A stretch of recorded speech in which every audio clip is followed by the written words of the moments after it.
Shabbat Shalom, family, and greetings to 12 tribes scattered according to the Bible into the four corners of the earth, and the 144,000 who are among them, being prepared for these final years of this wicked Babylonian system before this order is destroyed and a new order under the Messiah is established according to the will of Father Yah. Greetings. Greetings to the Gentiles who have taken their stand with the scattered children of Israel to stand on the word of the Most High alone and to stand against the wickedness of the Gentiles that rule the earth. Greetings. Blessings upon those that are working in the healthcare field and the first responders on this earth, trying every day to save lives. And those that pick up garbage to attempt to keep the streets and the sidewalks and the highways clean. And those that do the humble work of making deliveries for us.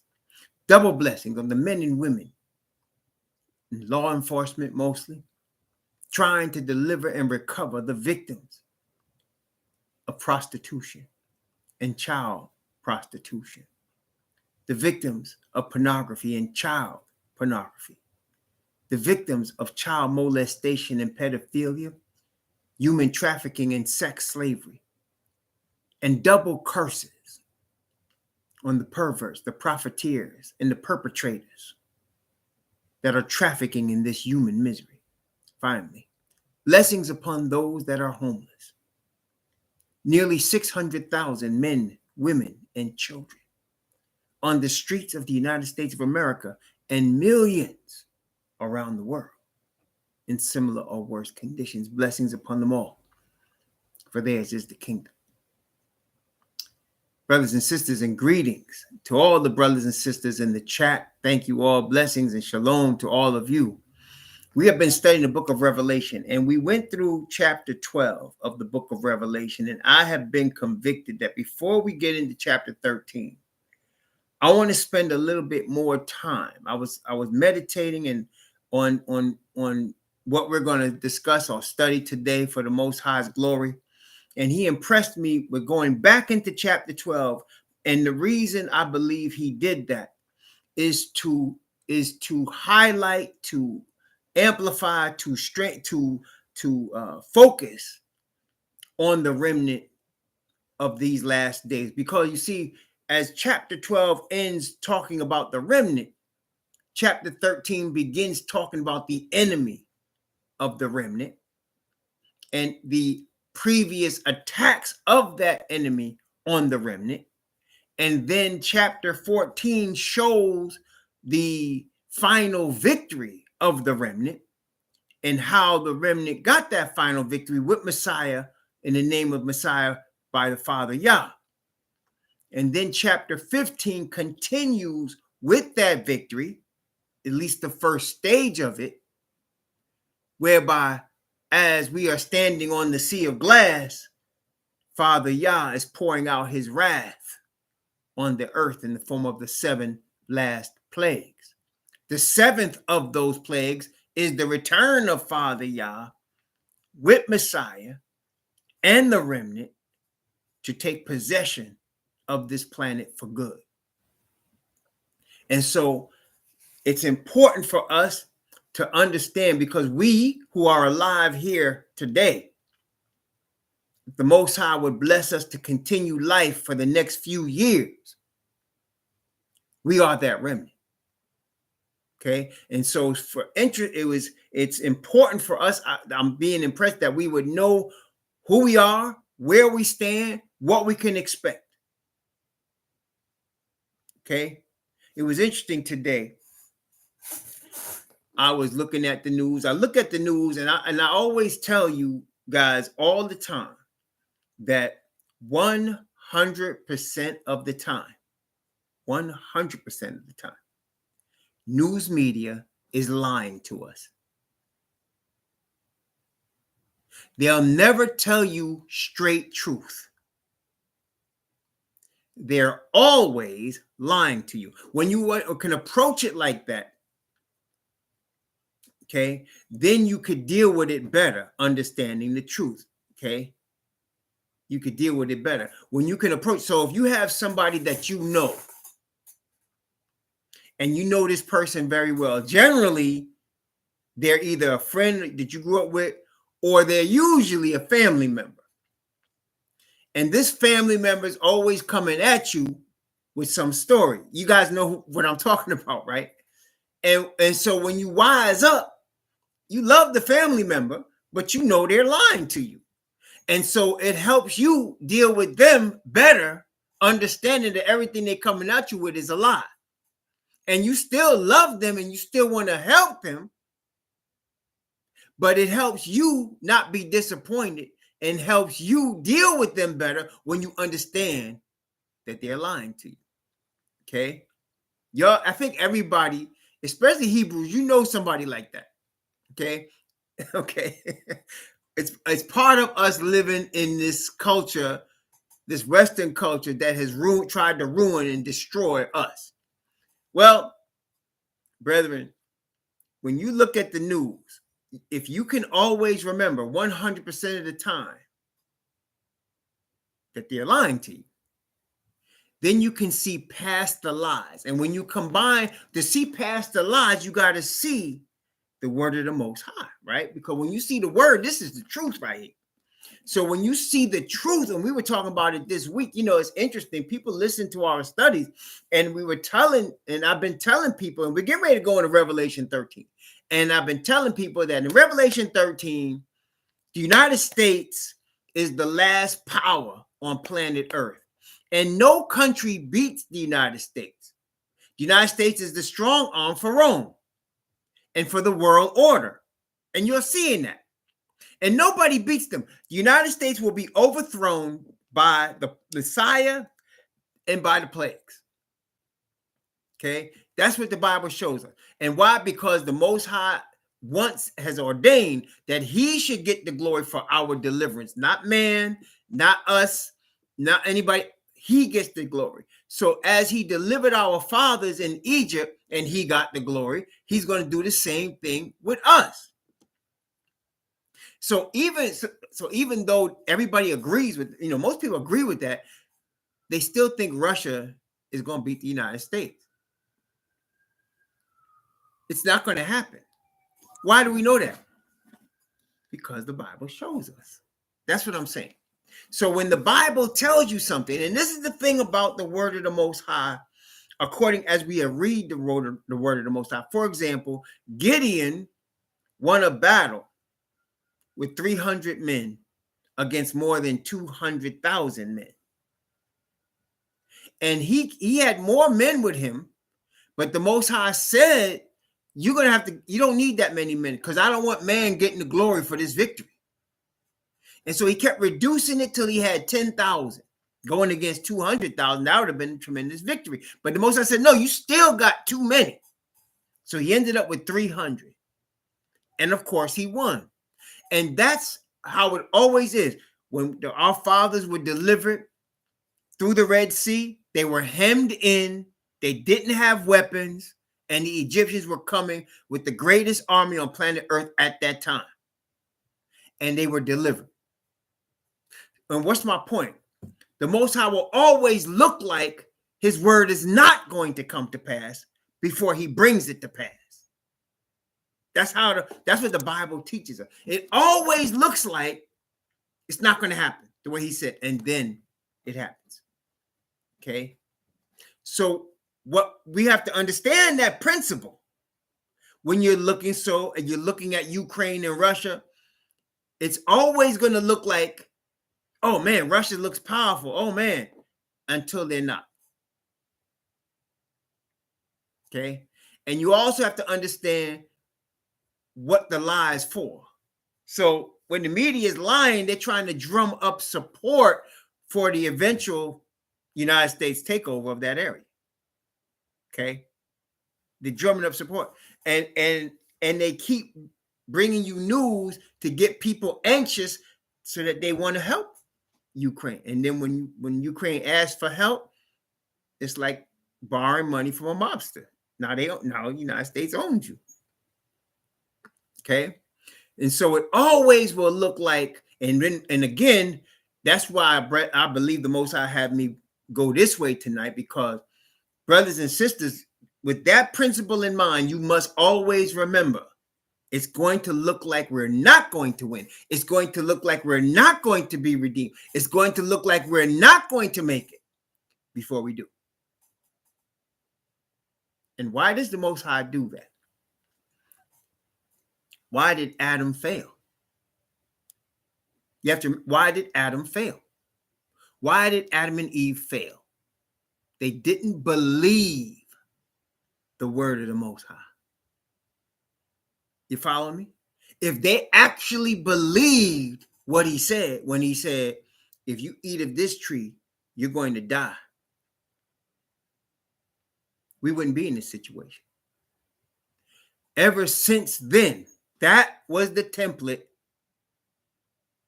the test of faith for what would always be his children. Always. And you remember what in the book of Hebrews, what it says. Without faith, it's impossible to please the Most High. Impossible. Okay? It's impossible. That's why when Moses said, when I go to see the children of Israel, who sent me there? Who is the God of what's his name? And all Father said is, I am that I am. You go tell the children of Israel, I am sent you. And that word I am means I exist. And that's where Hebrews comes in when it says, he that cometh to Yah must believe that he is. In other words, that he exists. So he said, go tell him I exist, that I exist. Ahaya, Ashar, Ahaya. Then later he said, your fathers, Abraham, Isaac, and Jacob, knew me by the name Al Shaddai, but by my name, Yahweh, they didn't know me. Now in the King James it says Jehovah. We know it wasn't Jehovah because no J's existed at that time. It was Yahweh. Ahawah is just another way of saying Ahaya. That's what people get confused. Ahaya means I exist. Yahweh means it's like saying in a third person, Yah exists. So my name, Gabar Sadak, if I say Gabar exists, that would be Gabar Awa. If I say I exist, it's Ahaya. So he was telling Moses, by my name, Yah exists. They didn't know me. Okay? So he introduced himself to Moses and the children of Israel by that name.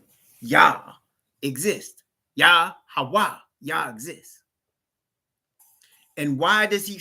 And I always used to wonder, why did he place such emphasis on his existence?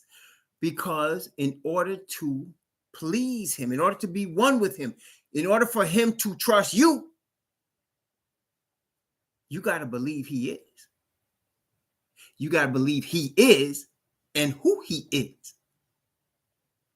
So here we are in the last 12 years of this system.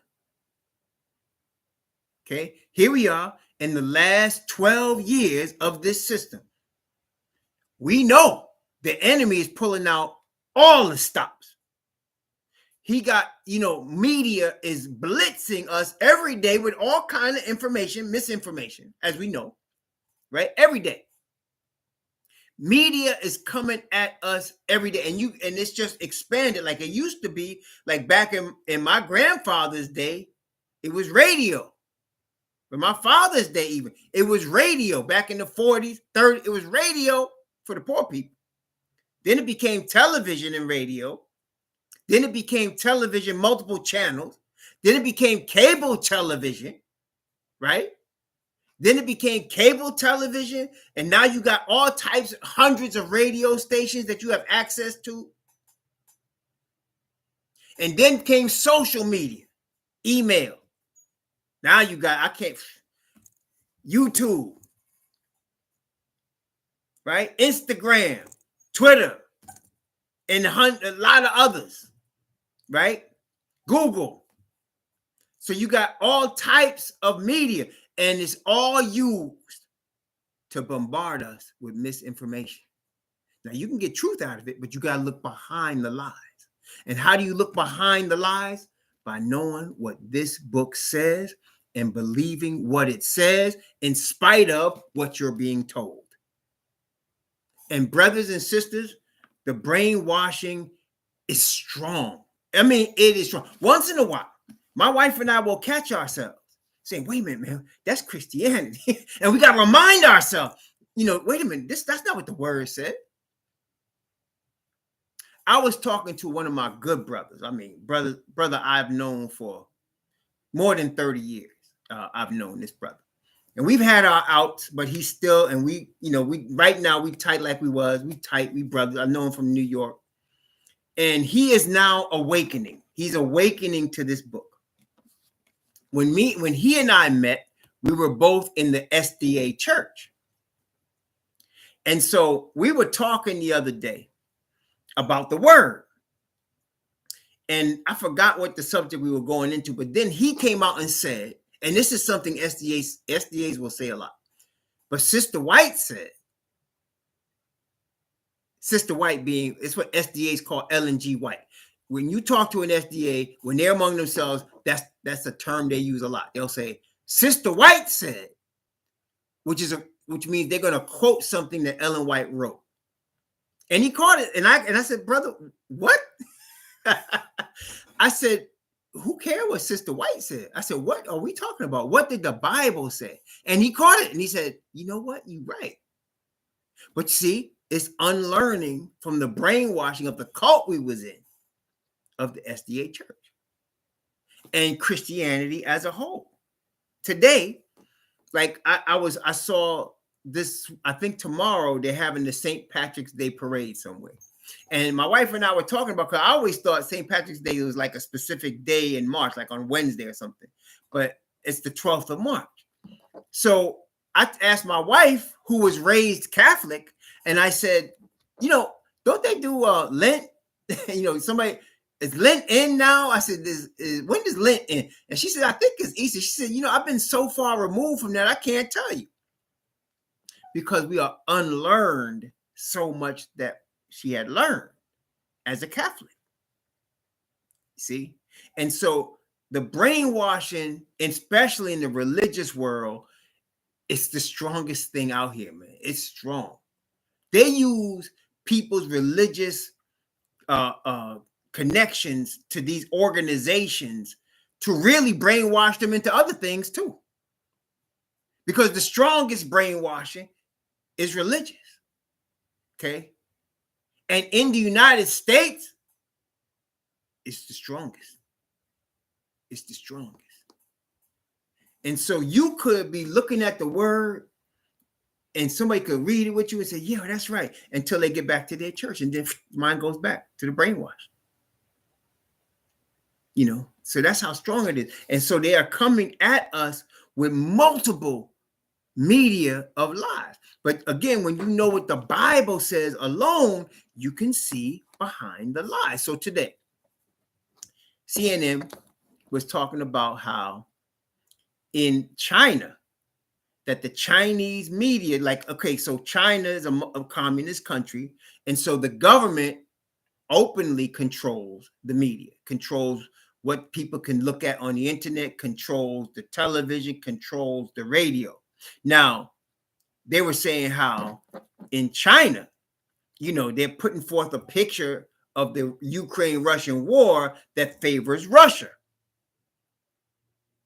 And CNN was like, and they're distorting the truth. And I laughed. I was like, wow, because this is the thing. So they were saying, the Chinese government Beijing controls the media. Beijing controls everything the Chinese people see. And I thought to myself, but see, our government does the same thing. So if you listen to CNN, they say, oh, we're the good guys. We know the truth. And they're lying to their people. But you understand, when we understand the truth, I knew that was a lie. So you had, yes, maybe China is controlling all the media in China, but the government here is controlling all the media here. Only thing, China is letting them know we control it. The government here is not telling you that everything you see on news is stuff they want you to see. On media is stuff they want you to see. And they understand by psychology how you're going to react, and they elicit those reactions. They understand what you're going to choose if given certain choices in a certain environment, and they want you to make those choices, that they know what they're doing. Okay, but if I didn't know this and understand that the devil, according to this word, the devil deceiveth the whole world, and all the world follows after the beast, I wouldn't know that. You see what I'm saying? They're always lying, and they're always trying to elicit certain responses to get people to respond. So it's interesting because my wife and I were like, that's the pot calling the kettle black. But you see, that's what's going on out here. That's what's going on. Okay, so I had to ask myself a question. I said, is this a wag the dog situation? You know that movie Wag the Dog, where they created a fake war in the media to get the United States people to do certain things, make certain decisions? And that's another thing that's interesting. I told y'all before, the Most High has shown us all multiple times. In this world order that we are now in, the Babylon system, they don't need to hide stuff under a rock from the people. Okay? They hide it in plain sight. They hide it right in front of you. Okay? And they're so confident in their brainwashing ability that they can tell you straight out and you still won't get it. And again, that's why I tell you again, read your Bible. Believe the word of the Most High. Believe in his spirit. Believe in your God, Yah, the only true God, the one that says, I exist, that I exist. You understand? Because you'll see behind everything then. Because this world, and again, it goes with the same script that the Most High has shown us. In other words, if it was up to just our ingenuity, our learning, our manpower, we would be deceived. Like everybody, we would be completely deceived. If it wasn't for his spirit of righteousness, we would be deceived. And that's why we give Father Yah all the glory, because he, by his spirit, wakes us up. He, by his spirit, teaches us the truth. He, by his spirit, causes us to see behind the lies. Otherwise, we'd be just like everybody else. And that's what Moses said. Notice what it said here. Exodus chapter 33. Exodus chapter 33.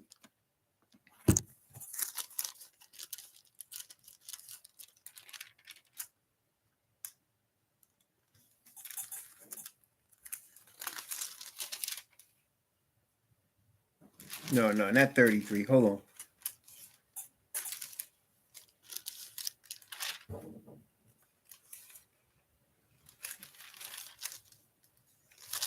Hold on, I'm gonna find it. Hold on a second. Hold on. Here it is. Here it is. It is 33. I was right the first time. I should have believed myself the first time. Okay, so it's Exodus chapter 33.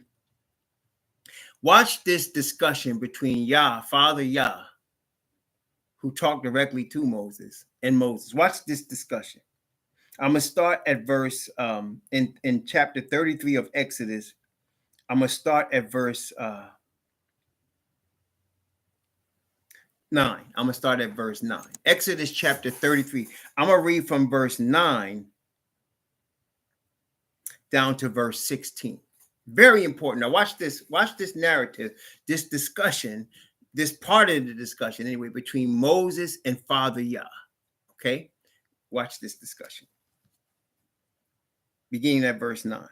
And it came to pass as Moses entered into the tabernacle, the cloudy pillar descended and stood at the door of the tabernacle.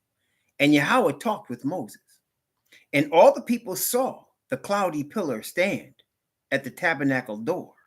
And all the people rose up and worshiped, every man in his tent door.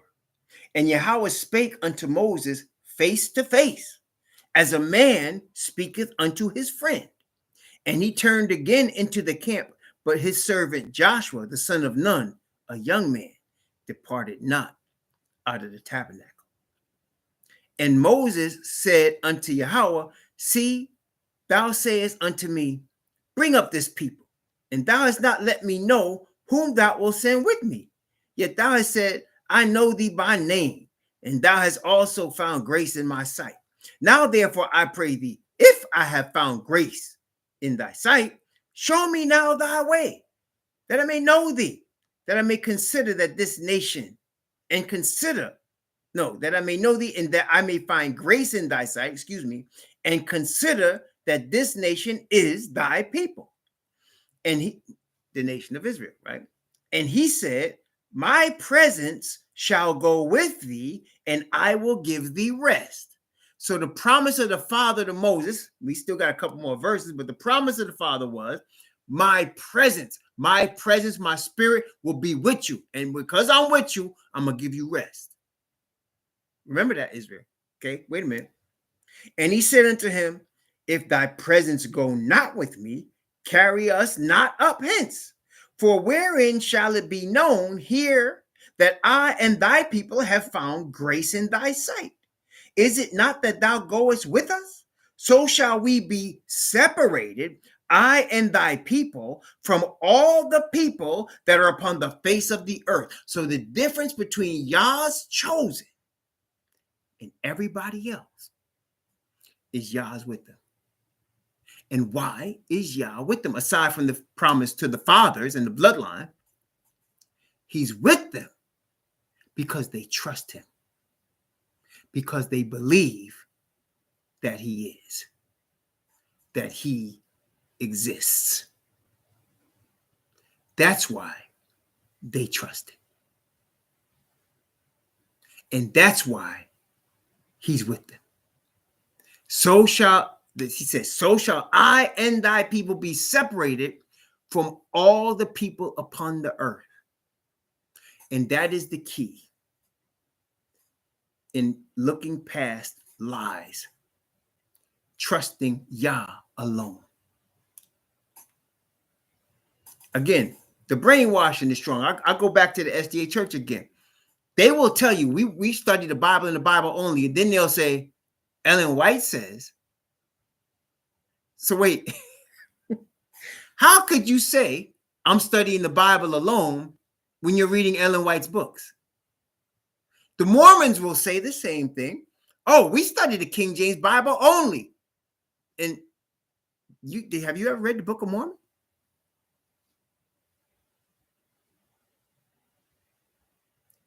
Okay. So even while they are telling you they believe this book only, they're lying to you without even realizing it because they're reading other books with this book. You can't say, it's like I say, my wife, I only want to be with you only. Where you going tonight? I'm going with my girlfriends. That's the same thing. Either you're with the Bible only or you're not. Right? I mean, either you're with the Bible only or you're not. And only those people, no pun intended, that are with the Bible only are with the Father only. Does that make sense? Only those people that are with the Bible only are with the Father only. And he said, so shall you be separated from all the people of the earth. Why? Because you're going to live in the country somewhere? No. Because you're trusting a higher, a higher. Because you're trusting Yahweh, Yah exists. That's why. That's why you'll see past all of this stuff. You won't make money on this. You're not going to make money with this knowledge. This is not going to get you rich. Not in greenbacks. But it's going to get you rich in something that money can never buy. Something that can keep you alive forever. Something that caused you to be resurrected even if you die. That is Father's Spirit. It's an eternal spirit of life. Okay? And that is worth, there's no money. There's no money that could give you that. You understand? And so each of us that are seeking the Father in his word alone, the Father say, I'm going to be with you. What he say to Moses? My presence shall go with thee and I will give thee rest. Now, let's go back to Revelation 12 for a minute, okay? Let's go back to Revelation 12 because, again, the purpose tonight is to bring us into focus in our role in these last 12 years of this system that we're in. We're in the last 12 years, okay? And though we can see the signs, for example, we see the signs of the weather. They're calling it global warming. We see the signs of the diseases. We see the signs of the decline in populations of the majority. We see those signs. And yet overall, it's going to look as if they're going to win. Only us, again, who are trusting Father alone with his word alone will see their end. Okay? And that's what the psalmist said. When I went into the sanctuary of Yah, then I understood their end. And that's why we read in Revelation 11. Let's go there. Revelation chapter 11. He said in Psalm, he said, when I went into the sanctuary of Yah, he said, it looked like they were going to win. He said, it looked like the wicked are strong and that nothing could stop them. That's what David said in the Psalm. And then he said, until I look in the sanctuary, they understood their end. I understood they were in slippery places. And that's the same with us.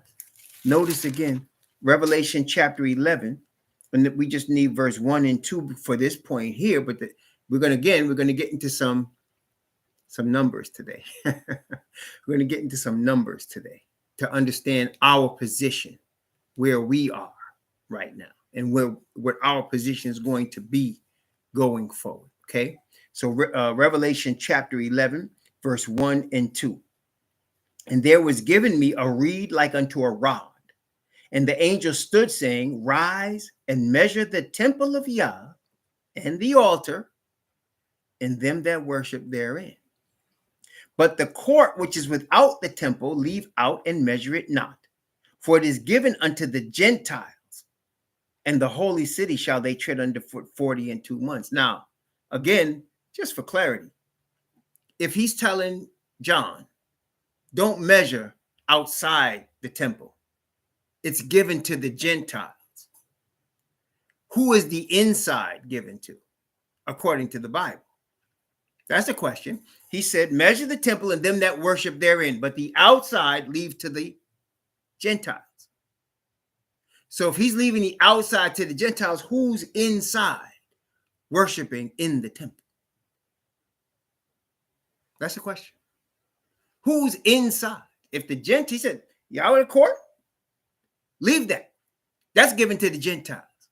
Who is we, DQ? Talk to me. Who is we? Who is we? Who is we, the saints? Who are we? Who are the saints? I need more. Israel. There you go. Israel. That's it. That's what I'm looking for. In the Bible, there's Israel and there's Gentiles. Okay? In this sense, there's Israel and there's Gentiles. Again, I want to comfort my Gentile brothers and sisters. And I want to, and they'll say, well, what about us? We're Gentiles, yes, but you're grafted in to the nation of Israel. Therefore, whenever we're talking about Israel, we're talking about you too. There's Israel and there's everybody else, Gentiles. Paul said, you were Gentiles until you come to the Hebrew Messiah. Now you're part of the Commonwealth of Israel. We just studied that, Commonwealth of Israel, in Ephesians chapter 2. And then Paul writes to the Gentiles in Galatians, and he says, if you be Messiahs, then you're Abraham's seed and heirs according to the promise. And in case you wanted a witness from the Old Testament, the Most High said, to the strangers that keep my covenant and obey my Sabbath, I'm going to accept their prayers. For my house is going to be called a house of prayer for all people. Isaiah 56. Okay? But the point is, it's bloodline Israel with the strangers that dwell among them inside being measured. The Gentiles are outside. That's the book of Revelation telling us that. Okay? Which again verifies everything we've been saying. The saints are the Israelites. The servants are the Israelites. To show unto his servants, hurt not the earth, neither the sea nor the tree, till we have sealed the servants of Yah. And I heard the number of them that were sealed, and there were sealed 12,000 of all the tribes of the children of Israel. Who? The children of Israel. Those are the servants. So here, he said, measure the temple and the altar and them that dwell therein. Okay? The altar is the same altar we read about when we started the trumpets in Revelation chapter 8, the altar of incense, where the prayers of the saints go to the Most High. We also read that in Revelation chapter 4 and 5. Okay? The prayers of the saints are the incense from the altar of incense. And we saw that in Revelation chapter 8, at the beginning of the trumpets, an angel took the censer and threw it to the earth, because there's some people who prayers not being heard. But here, when he's telling to measure the people that are worshiping in the temple, that is the people who understand and are worshiping Father Yah through the Hebrew high priest. The Hebrew high priest, after the order of Melchizedek of the tribe of Judah. When you understand that, you're in there worshiping him. He said, measure them. Why? Again, when we are focused on Father through our high priest Messiah, we receive perfection from the Father. You really, that's a meditative thing right there, to understand that perfection is not something you and I accomplish as like a graduation of our work. Perfection is a gift from the Spirit of Father. You understand? And that's why the Gentiles pervert perfection. They're trying to tell you, you have to be perfect within yourself. And since you can't be, then everybody must be saved, because grace means you can stay in sin and be saved. Perfection is a gift from the Father. Born again is a gift from the Father. Born again brings perfection. It's not like we ourselves are perfect. What Father is doing is covering us in his perfection. And the power of that covering changes us. It changes us. Okay? It makes us not do what we used to do and do things he wants us to do. It's a gift from the Father. When we're asking for his righteousness, we are receiving perfection from the Father. And what it is for us usually, it's our struggle in faith, in trusting him. That's the battle for us. We fall because we lack the trust in the Father. That's why we fall. It's not because all people are sinners. All of us are. David was a sinner. Moses was a sinner. Okay? Only person wasn't a sinner is Messiah.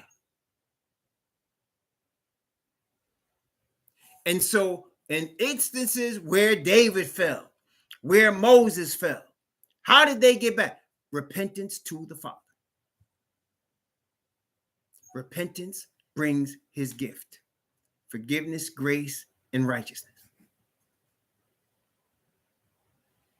And it covers our sin. Again, I love the story in Zechariah. We'll come right back to Revelation in a minute, but I love the illustration in Zechariah. This is probably my favorite illustration of Father's righteousness. Zechariah chapter 2. Zechariah chapter 3. Zechariah chapter 3. Now, in this illustration, at the time of the building of the second temple, the high priest's name was Joshua. Joshua is YHWH. Okay, that was the high priest's name, Joshua. Okay, and so watch this now. This is Zechariah chapter 3, beginning at verse 1. And he showed me Joshua, the high priest, standing before the angel of Yahweh, and Satan standing at his right hand to resist him. Remember who Satan is. He's the accuser of the brethren, right? So he's standing beside Joshua, the high priest, and he's accusing him. You can't make this man the high priest. He's a sinner. I own him. Okay, watch. Verse 2. And Yahweh said unto Satan, Yahweh rebuke thee, O Satan. Even Yahweh that hath chosen Jerusalem, rebuke thee. Is not this a brand plucked out of the fire? That's what all of us are when we're redeemed. We're brands plucked out of the fire, right? But wait, it gets better. Now Joshua was clothed with filthy garments and stood before the angel. The Bible describes filthy garments in Isaiah chapter 64. It says, all our righteousness is as filthy rags. Right? That's what it says, right? All our righteousness is as filthy rags. So Joshua stood before the angel of Yahweh, where Satan accusing him because he's wearing filthy clothes. He's dirty. He's a sinner. And the Most High said, this is a brand plucked out of the fire, representing Jerusalem, Israelites. Okay, this is a brand plucked out of the fire. Shut up, Israel. Shut up, Satan. This is a brand plucked out of the fire. I'm taking this one, right? So he's standing there, and now Zechariah is noticing the Most High show. He's dressed in filthy clothes, his own righteousness. Okay, wait, verse 4. And he answered and spake unto those that stood before him, saying, watch this, take away the filthy garments from him. Take away your own righteousness. Take away your sin. Take away the filthy garments from him. Okay. And he said unto him, behold, I have caused thine iniquity to pass from thee, and I will clothe thee with a change of raiment. So he's taking away Joshua's filthy garments, and he's putting him on garments from Yahweh. Perfect righteousness. Okay, putting it on him, right? And I explain it like this: when you and I are born again, right? Father gives us a coat of righteousness, and it's like you and I giving a gift to a little kid of a coat that was ours. It's too big for the kid, right? We give it to him. It's a brand new coat. We give it to this kid. The kid is too small for the coat, but it covers him. It makes him warm. And he won't have a coat otherwise, right? So you give him yours. And then you come back some years later, and the kid is grown. And the coat fits him perfectly. And you say to the kid, you know what? You done grown into that coat. I tell you what, keep that coat forever. That's what Father does for us. He gives us his own righteousness. It covers us. It's warm. And then we grow up into the coat. And one day when we're ready to be sealed, Father will say, oh, I see you growed up into the coat I covered you when I took away your filthy clothes and gave you this clothes. You grew up into it. I tell you what, keep it for yourself forever. It's yours now. That's what this is. This is powerful, man. This is powerful. So wait, let's go. Let's keep going. I'm gonna read verse 4 again. And he answered and spake unto those that stood before him, take away the filthy garments from him. And he said, and unto him he said, behold, I have caused thine iniquity to pass from thee, and I will clothe thee with the change of raiment. Right. Then verse 5. And he said, no. Now, Zechariah is watching this. Zechariah is being taught an object lesson here. And so he sees Joshua the high priest. He sees the filthy clothes. He sees the accuser coming at him. He sees the angel of Yahweh standing next to him. And then he sees Father take off them filthy clothes and give him some clean ones that come from Yah. And then Zechariah intercedes. And he says, give him a fair mitre upon his head. That's a crown. That's to go to the high priest. And the crown had words on it. The crown was pure gold and it had words on it. The words were holiness to Yahweh. Right? In other words, set apart for Yah. Praise the Most High. So he said, put a fair mitre on his head. Okay. Verse 5. And I said, let them set a fair mitre upon his head. So they set a fair mitre upon his head and clothed him with garments. And the angel of Yahweh stood by. Verse 6. And the angel of Yahweh protested unto Joshua, saying, thus saith Yahweh of hosts, if thou wilt walk in my ways, if thou wilt keep my charge, then thou shalt also judge my house, and thou shalt also keep my courts, and I will give thee a place among them, among these that stand by, that is among the angels. So you can see that's the story of redemption. That's the story of salvation. That's the story of perfection right there. We are sinners in dirty clothes when we come to Father Yah from Messiah who did not sin. We're in Messiah. And because of that, Father, give us clean clothes, his own robe of righteousness. And he lets us grow up in it. And then when we're redeemed, he's going to put a fair mitre on our head. You see everybody in the word that come from the earth that's redeemed have crowns of gold on their head. Praise the Most High.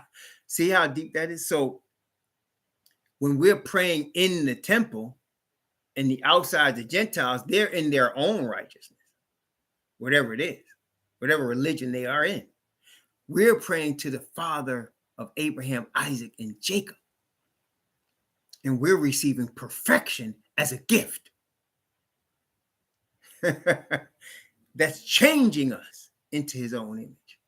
Because Father is perfect, right? Father is perfect. As for Yah, the Bible says, his way is perfect. The word of Yahweh is tried. Okay? So he's given us that perfection. That's what Messiah said. Be ye therefore perfect, even as your Father in heaven is perfect. He said that. Boy, I heard Christians trying to twist around that one in all kind of ways. You can't lose that. Be ye therefore perfect, even as your Father in heaven is perfect. You can't do that. See, that's why they don't understand what I'm here teaching y'all today. The principle of perfection of righteousness by faith. Okay? The perfection, the perfect righteousness, the faith of righteousness by faith. They don't understand it. They'll talk it, but they don't know it. Hebrews know it. Praise the Most High. Okay, hopefully now you know it, right? Praise the Most High. So now, Revelation chapter 12, we read about the woman, but now in Revelation chapter 12, let's start at verse 5 with the man-child, because now we're talking again. We're going to talk about Elijah and Moses and Messiah and us. Very important, right? Our role here. Okay. So now, Revelation chapter 12, verse 5 and 6. Okay. Revelation 12, 5 and 6. And she brought forth a man-child who was to rule all nations with a rod of iron. And her child was caught up unto Yah and to his throne. And the woman fled into the wilderness where she hath a place prepared of Yah, that they should feed her there 1,203 score days. Now, here's a number. 1,203 score days is an important number.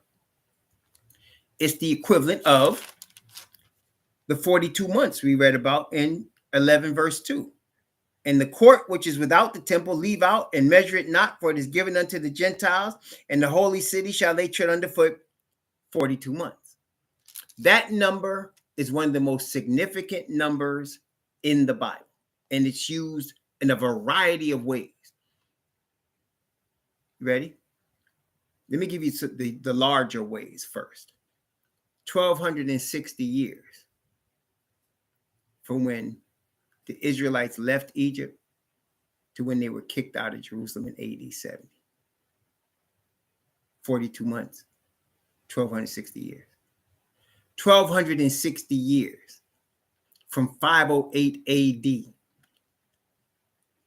Okay, I'm sorry, from 538 AD, excuse me, from 538 AD, when the Catholic Church had vanquished the three pagan powers that was opposing them and became supreme ruler in Europe, the Catholic Church. 538 AD till they received a deadly wound in 1798, 1,260 years.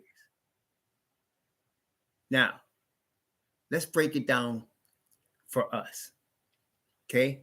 We are compared to Elijah, and we are compared to Moses. Let's talk about Elijah first. Remember, we just read where it said that she had a place prepared of Yah, right?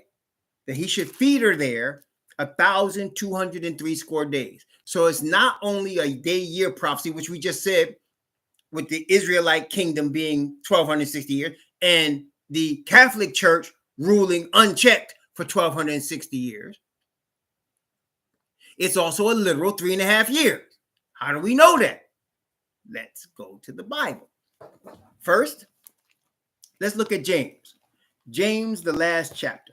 The last chapter of the book of James, James chapter 5, talks about Elijah and talks about patience with Elijah.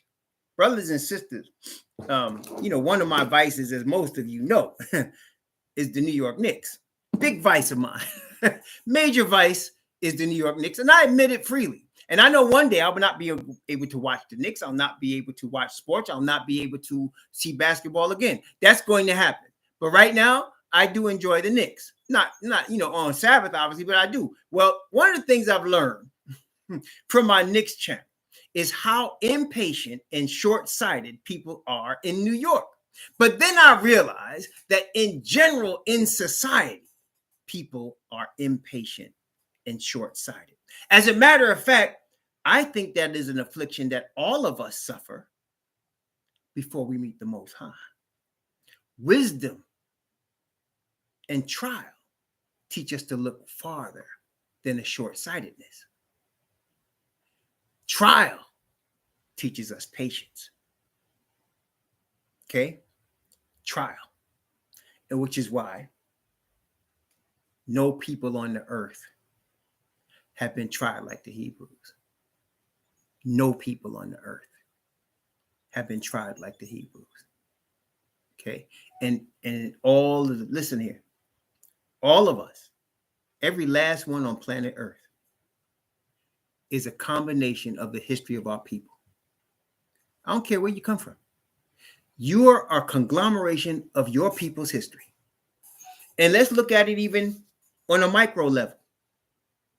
Y'all know who your families are. Y'all know, most of you know, many people know, they can go back to their grandfather, my great-grandfather. I know myself. I'm a conglomeration of my people. And I, as far as people I've met, I go back to on my mother's side to my great-grandfather from Jamaica. And I go back on my father's side to my grandmother. And I recently found out who his father is. I never met him. He never met him. But I know that I'm a conglomeration of those generations. It's like when my father used to keep wine in his cabinet when he was sick, right? He used to keep when he got sick, he'd drink wine or he liked some other stronger stuff. I do the same thing. I keep wine in my cabinet. I keep some wine in my cabinet. When I feel sick, I'll drink the wine. And the Bible does say that, and it works, right? My father said, he said, be careful with that wine. He said, you know, you come from a long line of alcoholics. And that's on his side of the family. Just about every man on his side of the family was an alcoholic. Okay. He wasn't. And that was by miracle of Yah. And I'm not. And that's why when I drink wine, I don't feel anything. Because it's a long line, you know, of us, you know. So I guess I sweat because I sweats out the cold. But I know who my father's was. My great-grandfather, I mentioned to y'all from Jamaica, was a Maroon. The Maroons are the ones that went into the hills of Jamaica, into the mountains of Jamaica, with the machetes that they were given to cut cane, sugar cane with, and they used them as weapons against their oppressors and drove their oppressors back. And they stayed in the mountains in Jamaica until the oppressors went back to England. Okay? They didn't put up with it. We used to say they were bringing the Jamaicans to America, and them Negroes was too wild and too stiff-necked, so they threw them off the ship. They threw them off the ship on the island right there. I'm just joking, but I got that side in me too. Okay? And then again, I was born with anger from both sides. You understand? And that's just a short history. That's just like 4 generations. All of us are made up of multiple generations of our fathers. All of us are. And the Most High teaches that because he told Ezekiel, tell these people about the sins of their fathers. I don't want to hear from them. It wasn't like he was blaming. They were just like their fathers. And that's what Messiah said. He told the scribes and Pharisees, y'all are like your fathers that killed Zechariah before the altar. Y'all were like them. You're on the same thing because you're part of your history of your fathers. That's why we ask forgiveness of our sins and the sins of our fathers. So as far as patience, there's nobody that's had to learn patience in our enslavement like the Hebrews. Nobody. Nobody.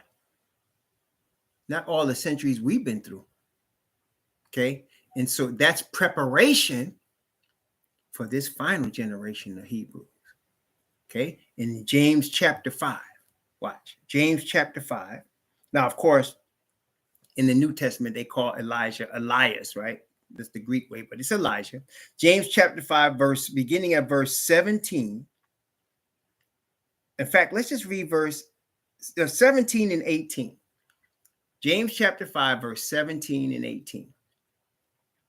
Elijah was a man subject to like passions as we are, and he prayed earnestly that it might not rain.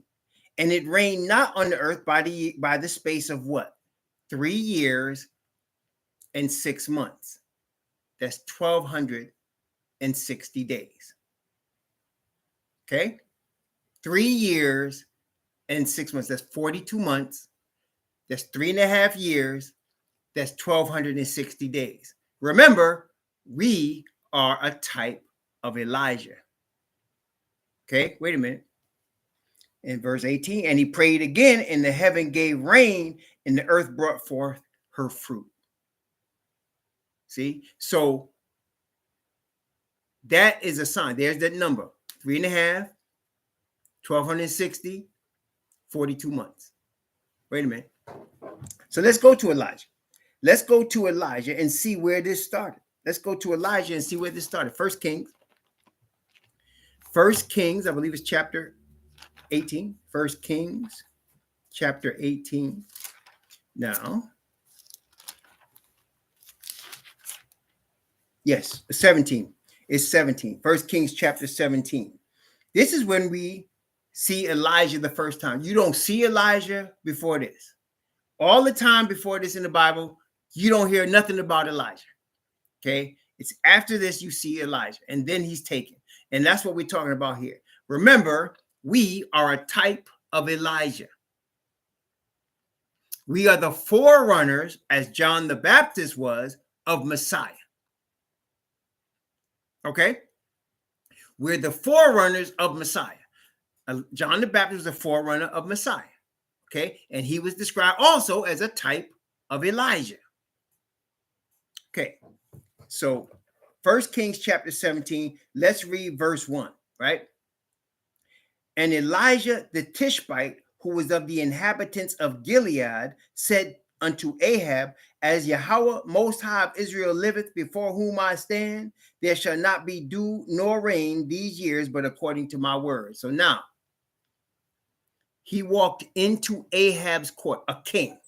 It wasn't like you could just find Ahab hanging out on the corner, or you could just walk up to him in his house. He's a king.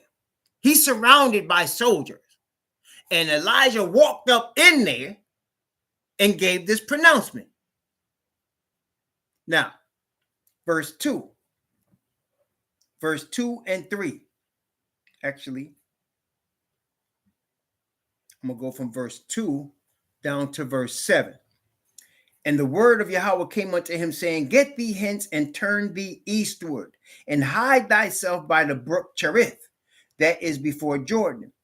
And it shall be that thou shalt drink of the brook, and I have commanded the ravens to feed thee there. So he went and did according to the word of Yahweh. For he went and dwelt by the brook Cherith, that is before Jordan. And the ravens brought him bread and flesh in the morning, and bread and flesh in the evening. And he drank of the brook. And it came to pass after a while that the brook dried up, because there had been no rain in the land. See?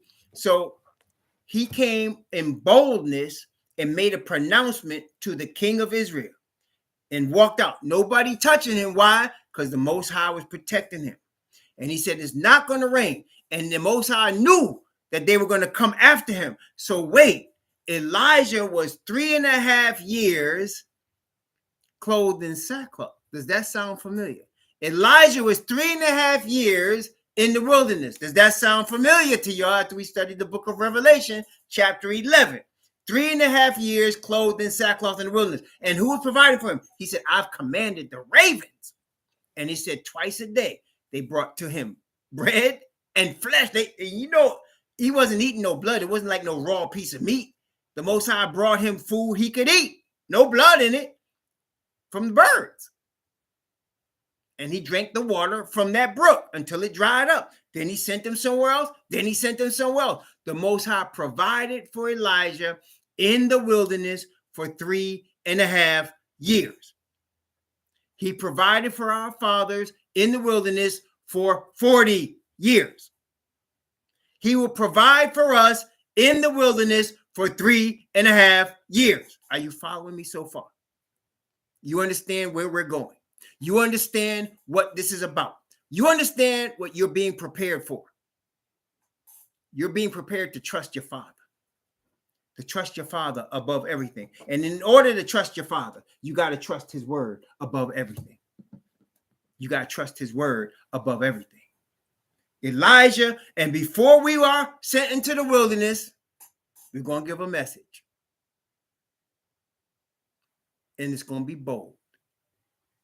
And it's going to be loud. And the leaders of the earth are going to hear it. And as a result of that message, there's going to be a backlash.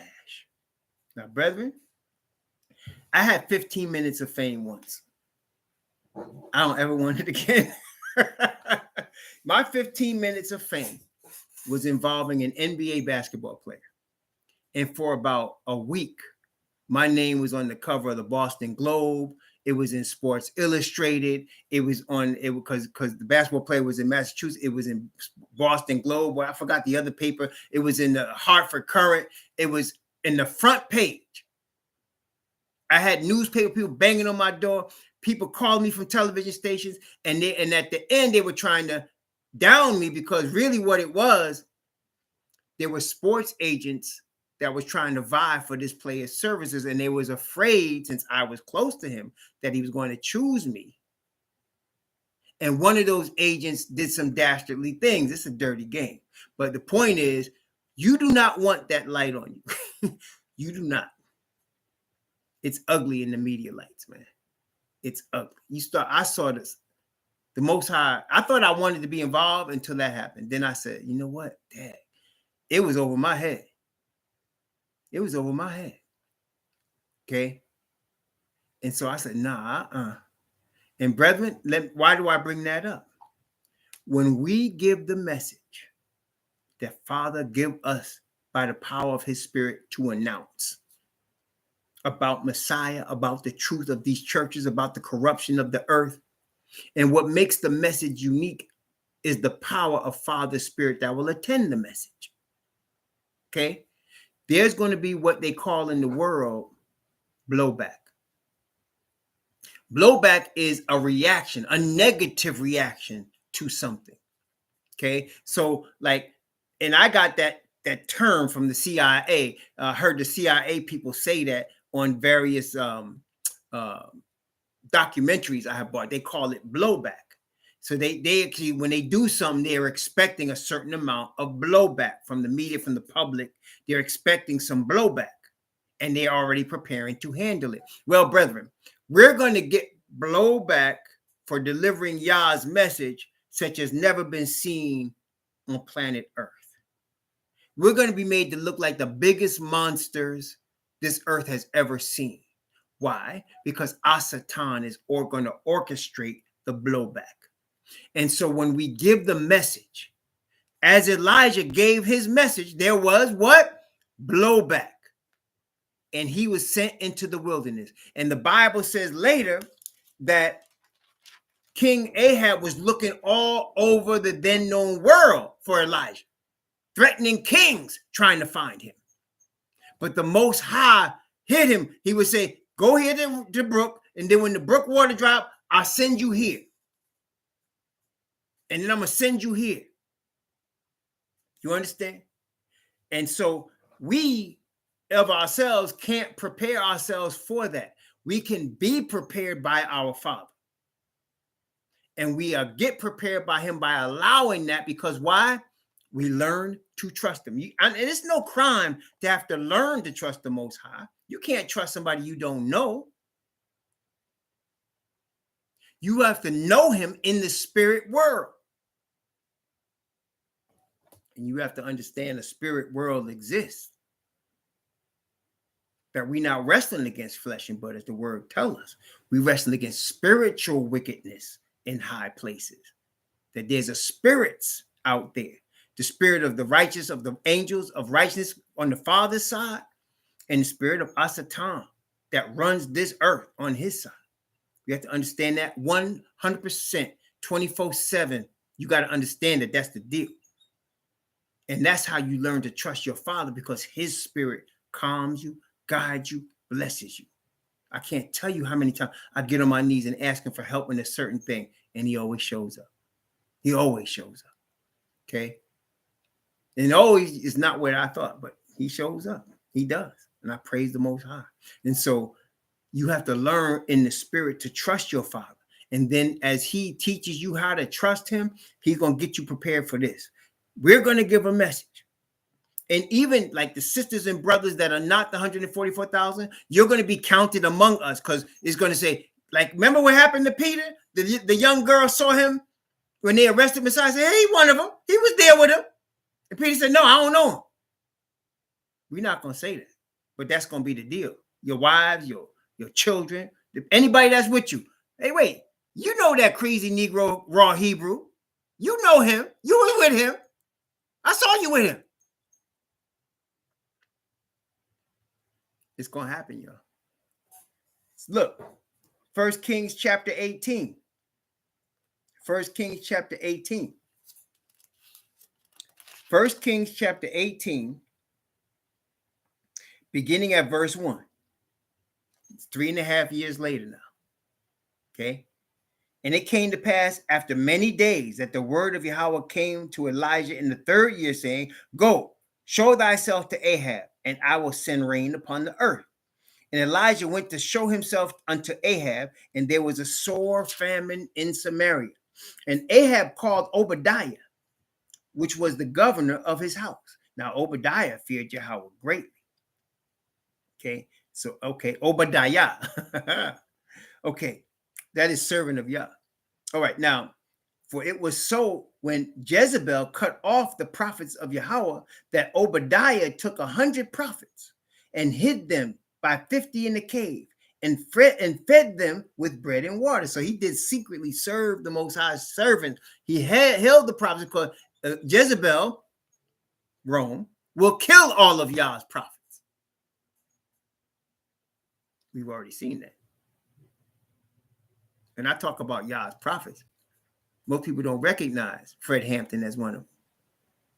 Malcolm X is one of them. Marcus Garvey is one of them. Don't recognize. Kwame Ture. Don't recognize. Khalid Abdul Muhammad. What happened to them? Ahab, Jezebel, got to him. Okay, let's continue. Verse 5.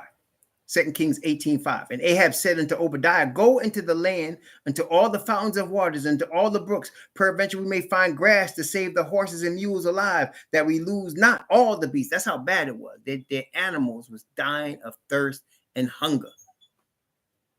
No rain. No rain. That is no word of the Most High. Okay. So they divided the land between them to pass throughout it. Ahab went one way by himself, and Obadiah went another way by himself. And as Obadiah was in the way, behold, Elijah met him, and he knew him. And he fell on his face and said, art thou my Lord, Elijah?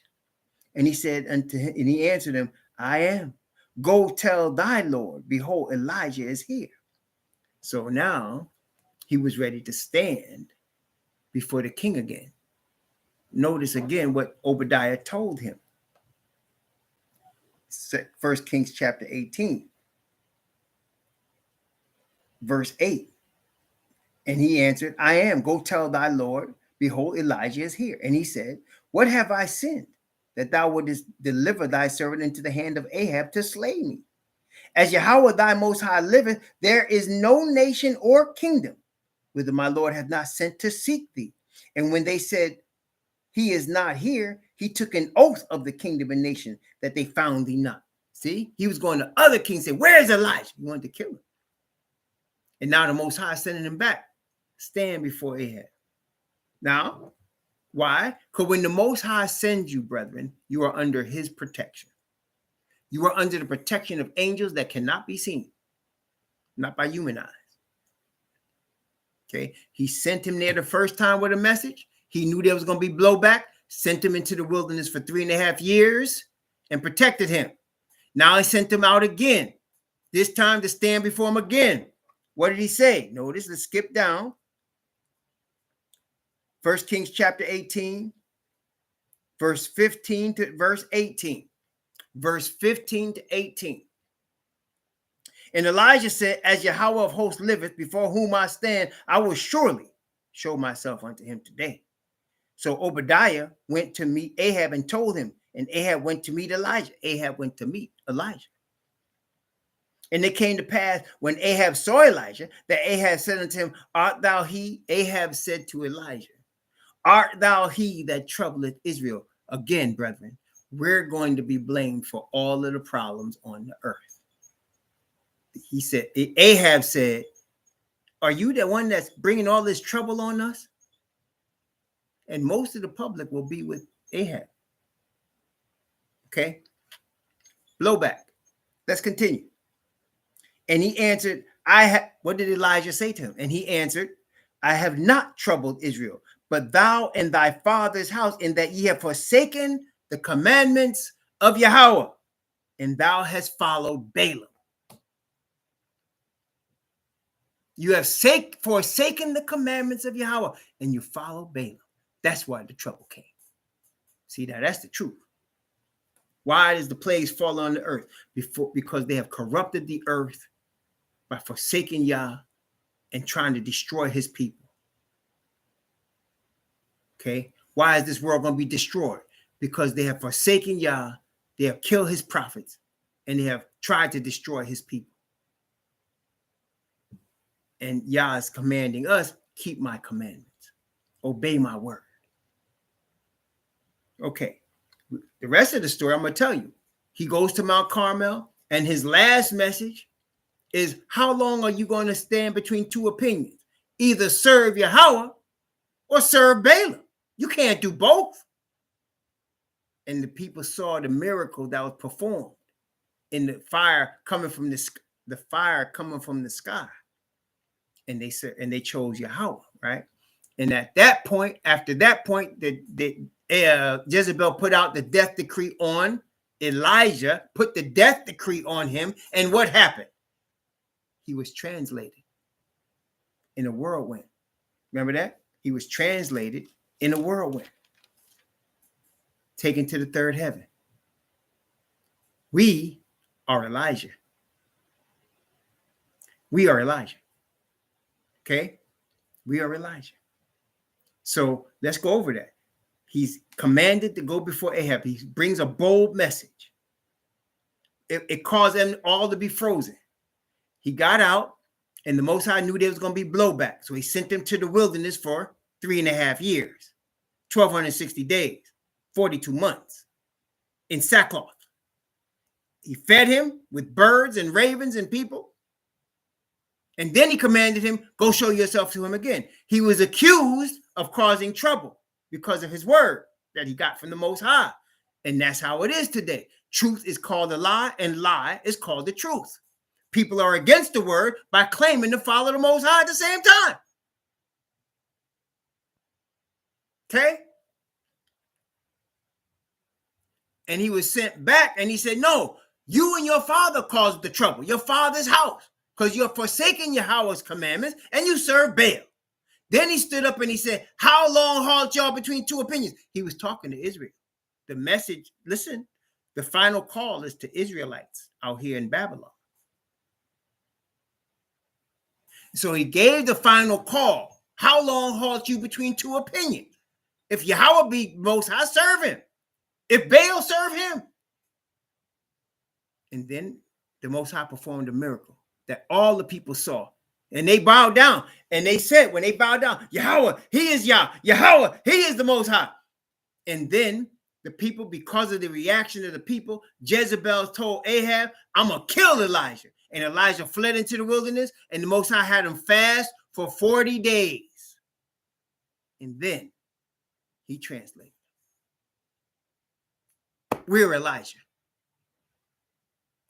Moses, the number for Moses, let's look at it. Let's look at Moses' number real quick. I know we're here a little bit later tonight. Please bear with me. Please excuse me.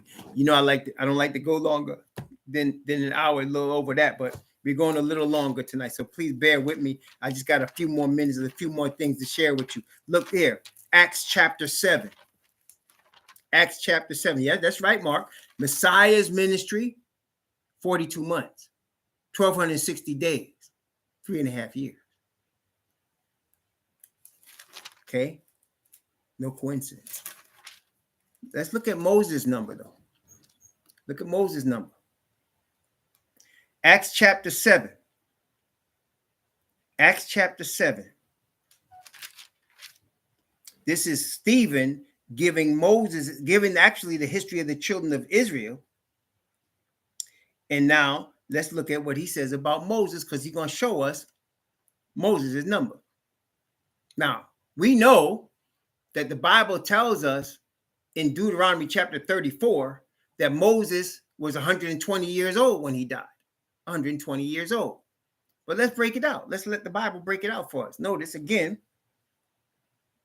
I'm going to begin at verse 20. Acts chapter 7. I'm going to begin at verse 20.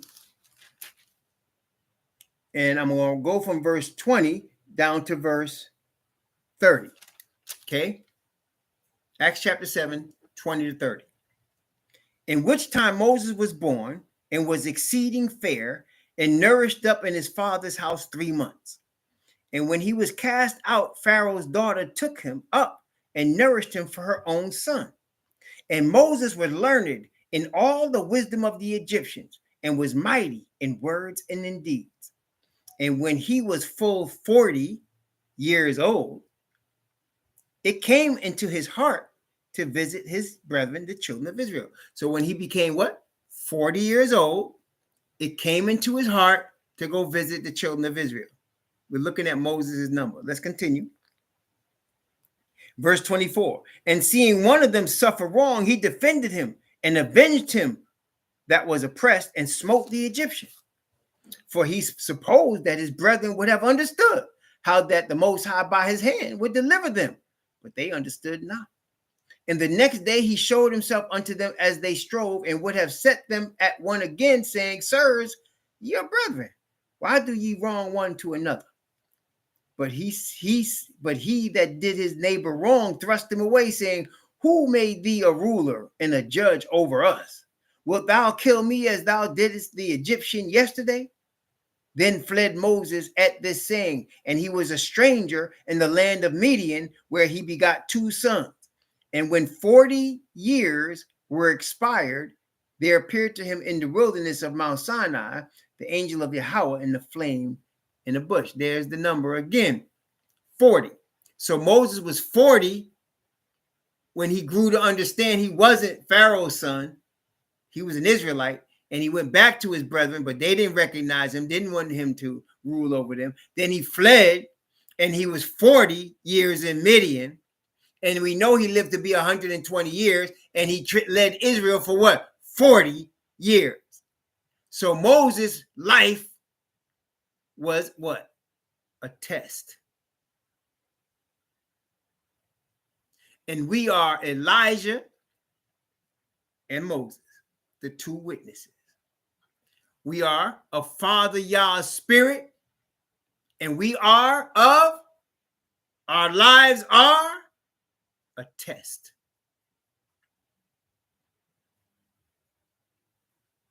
And again, let's break that 40 down to our test. And of course, we know Elijah and Moses went 40 days without eating, and Messiah, right? Elijah, Moses, and Messiah. Well, guess what? We're going to one day, by the power of Father's Spirit, go 40 days without eating.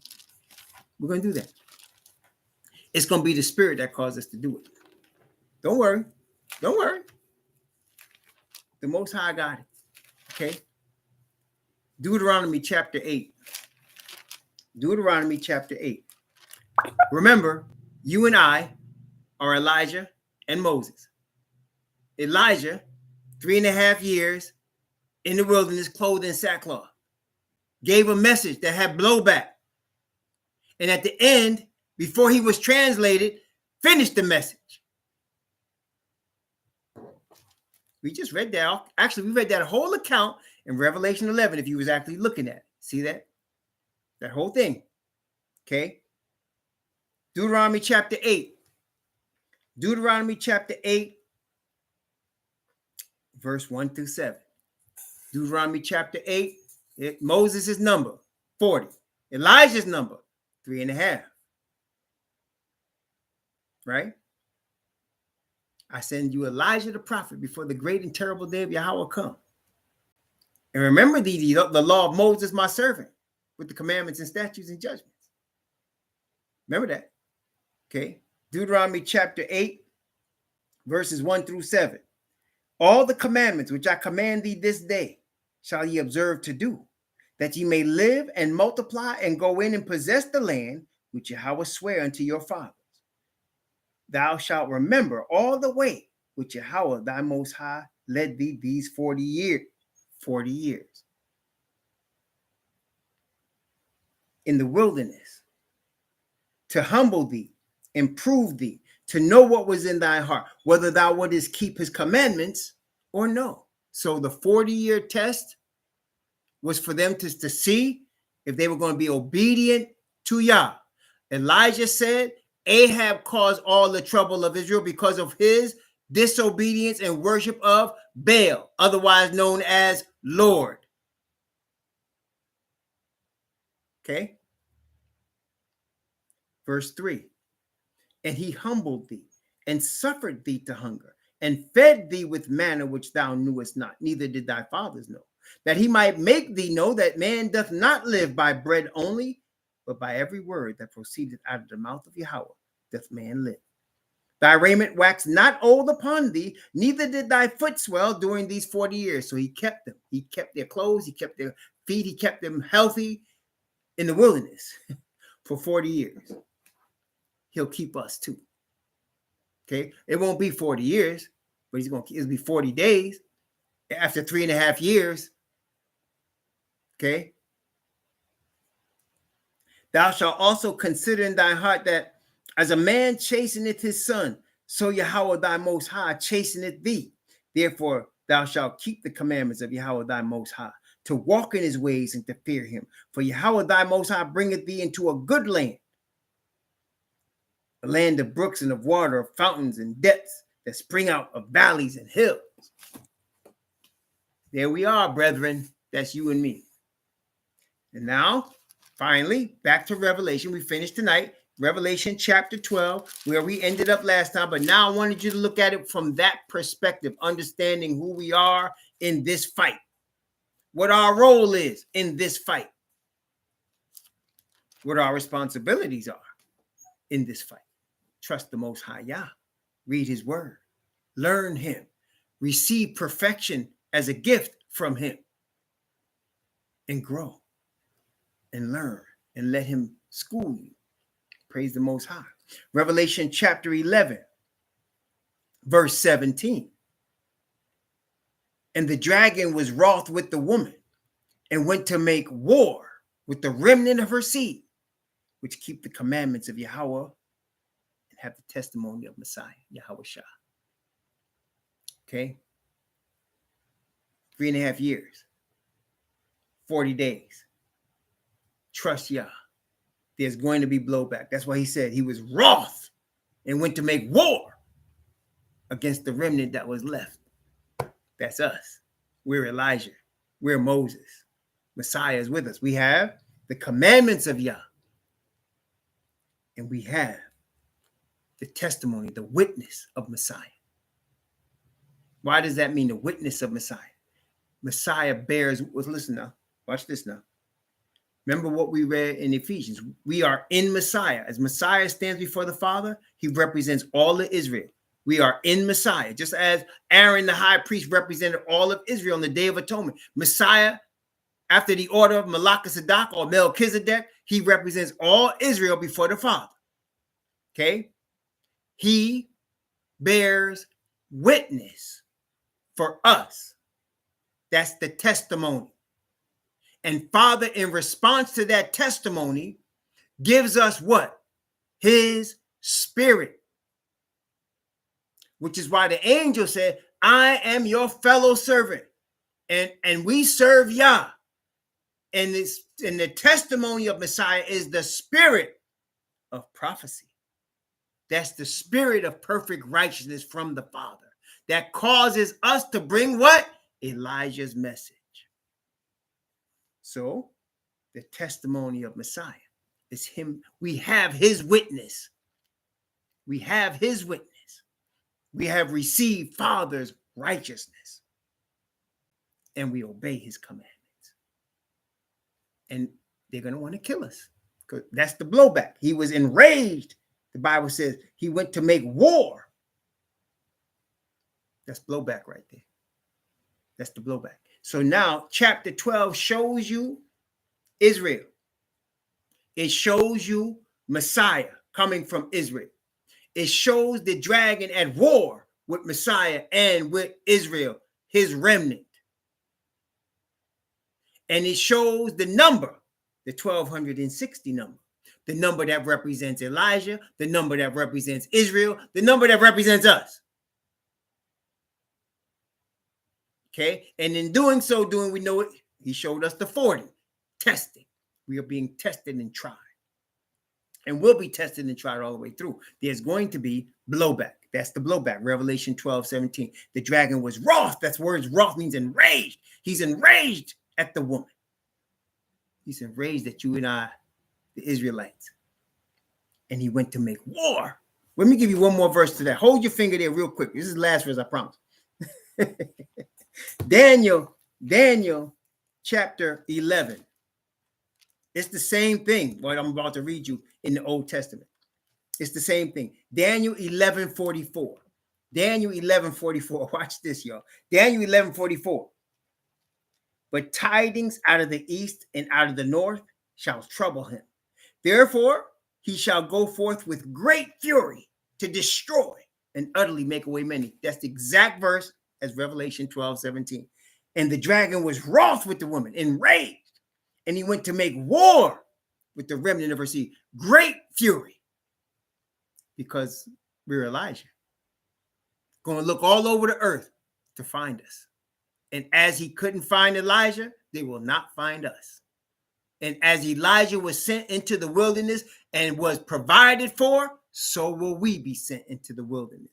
For whatever corner of the earth we are, see, we're different from Elijah, where Elijah was on the land, but we have been scattered to the four corners of the earth.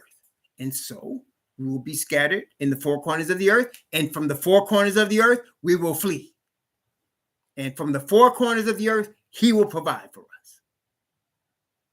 And as Elijah trusted in Father Yah, as Moses trusted in Father Yah, was glowing with the Father's Spirit and said, if your presence don't go with us, don't send us. Because that's the difference between us and everybody else on the earth, that you're with us. He'll be with us. His presence will go with us. We're not going alone.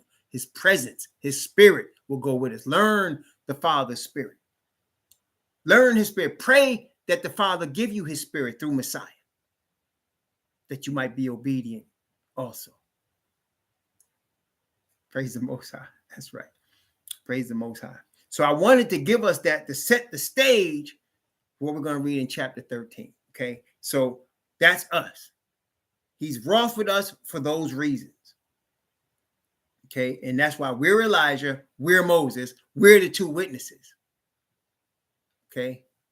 We're the two witnesses.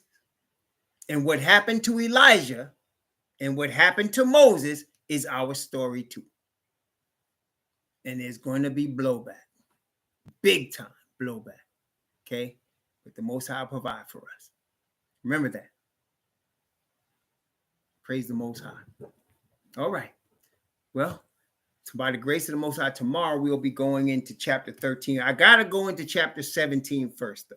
I got to touch base on that because 17, the events of 17 actually take place before 13. So we got to merge them and bring into 13. And of course, we're going to be looking at some Daniel for 13. Got to. Okay. Daniel chapter 7, giving you some homework. Daniel chapter 7. We got to study that chapter before we go into 13 here. Okay. All right. Please have a blessed Shabbat. Enjoy the rest and peace tonight. The Most High bless you and keep you safe. Cause his face to shine upon you. Be gracious unto you. Lift up his countenance upon you and give you peace. Rest in Messiah. Shalom.